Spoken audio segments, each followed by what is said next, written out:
पवित्र good Friday के निमित्त चंद्रपुर जिले के लगभग 200 से अधिक विविध चर्चों में सामूहिक प्रार्थना का आयोजन किया गया और इस मौके पर प्रभु यीशु के वचनों पर प्रकाश डाला गया। इस मौके पर बड़ी संख्या में ईसाई बांधवों की उपस्थिति थी।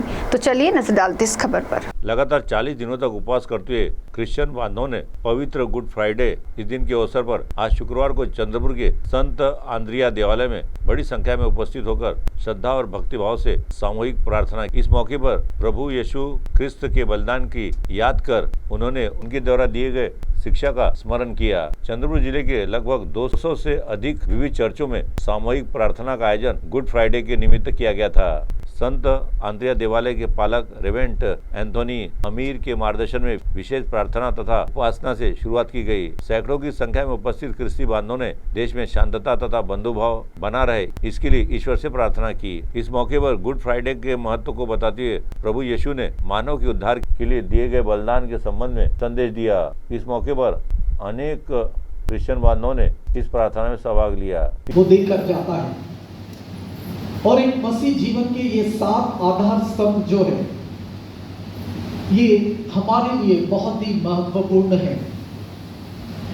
ये यात्रा जो क्रूज की आज हम ये जो जिसको हम लोग शब्द कहते हैं, वाक्य जो वचन कहते हैं, ये यीशु मसीह ने मरते समय बोला।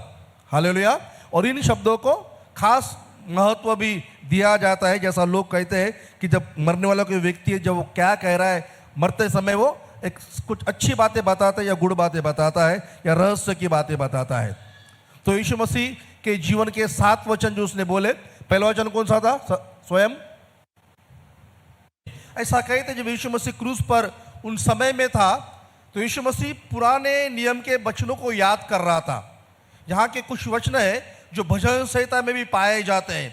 खास करके भजन संहिता जो 22 भजन संहिता है, वो यीशु मसीह के क्रूसिफिक्शन का पूरा दृश्य वहाँ पर दिखाया गया है। भजन संहिता 22 में लिखा गया है। जो वचन अगर पढ़ेंगे तो पता चलता है कि जो क्रूस पर जो यीशु का घट रहा था वही बातें वहाँ पर एक भविष्यवाणी के रूप में वहाँ पर लिखी गई थी कि किस प्रकार से उसको घेरा गया है, किस प्रकार से उसको लोग उस पर सिंह के समान लोग टूट पड़ने वाले हैं, उसका शरीर कैसा हो गया है, ये सारी बातें वहाँ पर लिखी हुई है।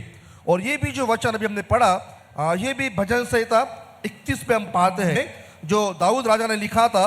और इस भजन में लिखा है वचन 5 में कि मैं अपनी आत्मा तेरे हाथों में सौंप देता हूं। तो जो भजन संहिता के वचन थे, शायद यीशु मसीह उसको बोल रहा था या फिर उसी वचनों को उस समय में बराबर उसके जुबान से आ गया। और यहाँ पर लिखा गया है कि मैं अपनी आत्मा तेरे हाथों में सौंपता हूं। तो टीवी के लिए वैभव वारकर की रिपोर्ट।